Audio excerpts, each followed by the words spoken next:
हरियाणा में चुनावी माहौल के बीच प्रचार जोरों शोरों पर है। विधानसभा में प्रत्याशियों के लिए वोट मांगने के लिए पार्टियों के सांसद भी प्रत्याशियों के हलके में जा रहे हैं। इसी सिलसिले में भिवानी महेंद्रगढ़ से बीजेपी सांसद धर्मवीर सिंह चरखी दादरी पहुंचे। यहां पर उन्होंने दादरी विधानसभा क्षेत्र के कई गाँव में बीजेपी प्रत्याशी सुनील सांगवान के पक्ष में प्रचार किया। इस दौरान उन्होंने मीडिया से भी बातचीत की और कहा कि बड़ला और दादरी विधानसभा पर बीजेपी जीत दर्ज करेगी और महेंद्रगढ़ से कांग्रेस हार रही है। हम 2014 और 2019 से ज्यादा विधानसभा की सीटें इस लोकसभा के अंदर लोगों के मुताबिक हम जीतने जा रहे हैं। इससे आप अंदाजा लगा सकते हो सरकार किसकी बनेगी। मुझे आज भी पता है कि इन 2024 का पार्लियामेंट चुनाव जिसमें मेरी सबसे बड़ी हार हुई थी बाढ़ड़ा, आज हम बाढ़ड़ा भी जीतने जा रहे हैं। तो बाकी की सीटें तो आप अपना अंदाजा से देख लोगे क्या होगा, देखना। और फिर कहता हूं आपके बीच में, महेंद्रगढ़ सीट से भी कांग्रेस का उम्मीदवार हारेगा और यहाँ की सीट का मार्जिन हम बहुत अच्छी तरह से बहुत तेजी से आगे बढ़ेंगे। इसके अलावा उन्होंने कांग्रेस पर भी निशाना साधा और कहा कि गुटबाजी का नाम ही कांग्रेस है और कांग्रेस में शुरुआत से ही गुटबाजी है। कांग्रेस तो शब्द ही गुटबाजी का नाम है। कांग्रेस में कभी रहा ही नहीं बगैर गुटबाजी, जब से हमने राजनीति सीखी है। गुटबाजी आज से नहीं है, कांग्रेस में शुरू से। सूबे में चुनावी माहौल है और इस बीच पार्टियां एक दूसरे पर बयानों की बार पलटवार कर रही हैं। विपक्ष के हमलों का सत्ता पक्ष पूरा जवाब दे रहा है। अब देखना होगा कि चुनाव के नतीजों में इन बयानों की उठापटक किसको कितना फायदा देती है। चरखी दादरी से प्रदीप साहू की रिपोर्ट, सूर्या समाचार।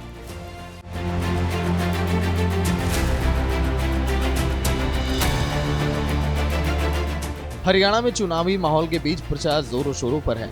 विधानसभा में प्रत्याशियों के लिए वोट मांगने के लिए पार्टियों के सांसद भी प्रत्याशियों के हलके में जा रहे हैं। इसी सिलसिले में भिवानी महेंद्रगढ़ से बीजेपी सांसद धर्मवीर सिंह चरखी दादरी पहुंचे। यहां पर उन्होंने दादरी विधानसभा क्षेत्र के कई गाँव में बीजेपी प्रत्याशी सुनील सांगवान के पक्ष में प्रचार किया। इस दौरान उन्होंने मीडिया से भी बातचीत की और कहा कि बड़ला और दादरी विधानसभा पर बीजेपी जीत दर्ज करेगी और महेंद्रगढ़ से कांग्रेस हार रही है। हम 2014 और 2019 से ज्यादा विधानसभा की सीटें इस लोकसभा के अंदर लोगों के मुताबिक हम जीतने जा रहे हैं। इससे आप अंदाजा लगा सकते हो सरकार किसकी बनेगी। मुझे आज भी पता है कि इन 2024 का पार्लियामेंट चुनाव जिसमें मेरी सबसे बड़ी हार हुई थी बाढ़ड़ा, आज हम बाढ़ड़ा भी जीतने जा रहे हैं। तो बाकी की सीटें तो आप अपना अंदाजा से देख लोगे क्या होगा, देखना। और फिर कहता हूं आपके बीच में, महेंद्रगढ़ सीट से भी कांग्रेस का उम्मीदवार हारेगा और यहाँ की सीट का मार्जिन हम बहुत अच्छी तरह से बहुत तेजी से आगे बढ़ेंगे। इसके अलावा उन्होंने कांग्रेस पर भी निशाना साधा और कहा कि गुटबाजी का नाम ही कांग्रेस है और कांग्रेस में शुरुआत से ही गुटबाजी है। कांग्रेस तो शब्द ही गुटबाजी का नाम है। कांग्रेस में कभी रहा ही नहीं बगैर गुटबाजी, जब से हमने राजनीति सीखी है।